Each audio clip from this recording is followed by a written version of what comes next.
नमस्ते दोस्तों, Indic divine channel पे आप सभी को स्वागत है। सनातन धर्म के अनुसार आत्मा अजर अमर है। वह न तो कभी जिंदा होती है और न ही कभी मरती है। बस नया शरीर धारण कर अपनी जीवन शैली को बदलती रहती है। कहा जाता है कि जिंदगी एक ऐसी यात्रा है जिसके हर पड़ाव पर हम कुछ न कुछ नया सीखते हैं, जो हमारे लिए बहुत महत्वपूर्ण साबित होती है। धर्मशास्त्र के माने तो आत्मा का आदि अंत कुछ भी नहीं है। तब तो ये भी जाहिर है कि हमारा शरीर छोड़ने के पश्चात वह फिर एक नए शरीर को धारण करने के लिए निकल जाएगी। तो इसका अर्थ यह स्पष्ट है कि हमारे शरीर में जो आत्मा मौजूद है उसकी आयु हमारे शरीर से बहुत ज्यादा होगी। पुराणों के अनुसार ना जाने कितनी योनियों को पार कर आत्मा मनुष्य शरीर को प्राप्त करती है और एक के बाद एक जन्मों तक इस मृत्युलोक पर भ्रमण करती है। दोस्तों, क्या कभी आपने सोचा है कि हम सभी मनुष्य एक दूसरे से अलग कैसे हो सकते हैं? जब हम सभी के शरीर में आत्मा का वास होता है तो फिर हम स्वभाव और आदतों के हिसाब से एक दूसरे से अलग कैसे हो जाते हैं?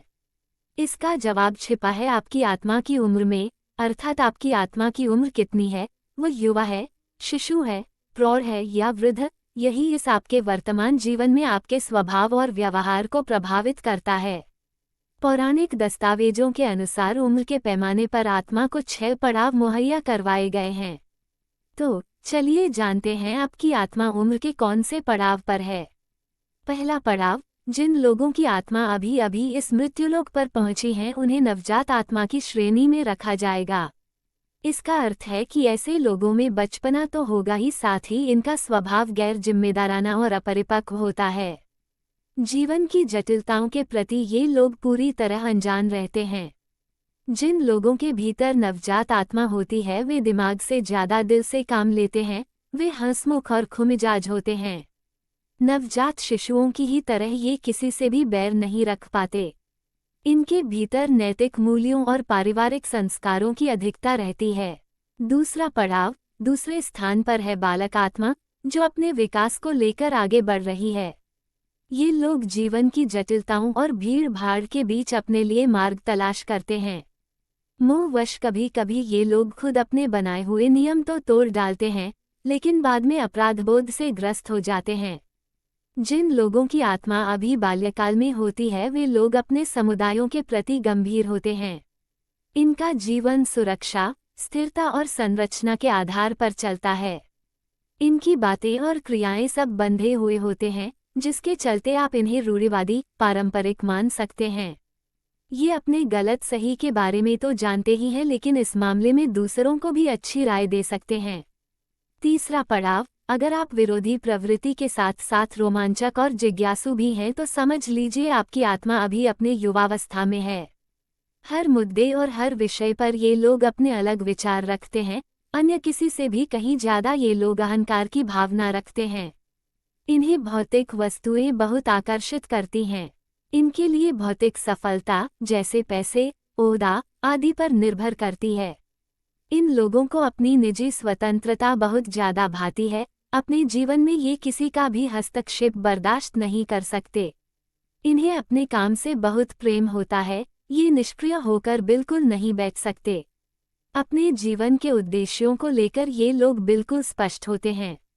चौथा पड़ाव, परिपक्व आत्मा। इस श्रेणी में आने वाले लोग ये जानते हैं कि जीवन में कुछ भी बिना हाथ पैर हिलाए नहीं मिल सकता। अगर कुछ बनना है तो मेहनत करनी ही पड़ेगी। ये चाहकर भी अपनी जिम्मेदारियों से मुंह नहीं मोड़ सकते, इसलिए कभी कभार इन्हें परेशानी भी हाथ लगती है। दूसरों से सहयोग पाने में ये अक्सर सफल रहते हैं। ये अहंकार से ज्यादा जागरूक रहकर कार्य करते हैं। इनके भीतर त्याग और सहयोग की भावना इस कदर होती है कि कभी कभार ऐसे रिश्ते का बोझ भी ये झेलते रहते हैं जिसमें अब प्राण नहीं बचे हैं। ये लोग काफी विचारशील होते हैं और दूसरों के लिए मिसाल पेश करते हैं। पांचवा पड़ाव, वृद्ध आत्मा। परिपक्व और वृद्ध आत्माओं में अंतर इतना है कि जहां परिपक्व आत्मा जीवन की गहराई को महत्व देती है, वहीं वृद्ध आत्मा जीवन की ऊंचाई पर नजर रखती हैं।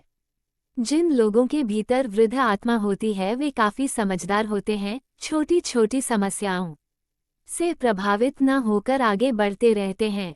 जिन उद्देश्यों को ये प्राप्त नहीं कर सकते, उस पर अपना समय न बिताकर ये लोग आगे बढ़ते रहते हैं। वे आत्माएं जो वृद्धावस्था के भी आखिरी पड़ाव पर होती हैं, उनके भीतर आध्यात्मिकता बढ़ने लगती है, वे दुनिया में अध्यात्म को प्रचारित करते हैं। ये ज़्यादा समय तक नीरस जिंदगी नहीं जी सकते और न ही एक लंबी अवधि के बाद अपने घर से दूर रह सकते हैं। छठा और आखिरी पड़ाव, प्राचीन आत्मा। इस श्रेणी में आने वाली आत्माओं की सूझबूझ और समझ पर प्रश्न चिन्ह लगाना बेवकूफ़ी ही होगी। ये जानते हैं कि अपने जीवन को लेकर किस तरह आगे बढ़ना है, इनसे गलती की अपेक्षा करना अपने आप में एक गलती होगी। इनके इस संसार में होने का अर्थ ही दूसरों में जागरूकता और अध्यात्म की समझ विकसित करना है। दोस्तों, विभिन्न पड़ावों पर मौजूद आत्मा के भीतर क्या क्या गुण होते हैं, ये तो हमने आपको बता दिए। अब इन बिंदुओं के आधार पर आप ही यह निर्धारित कीजिए कि आप किस श्रेणी में आते हैं। आज की जानकारी यही तक। वीडियो अगर आपको अच्छी लगी हो तो एक लाइक करके चैनल को सब्सक्राइब कर लीजिए। धन्यवाद।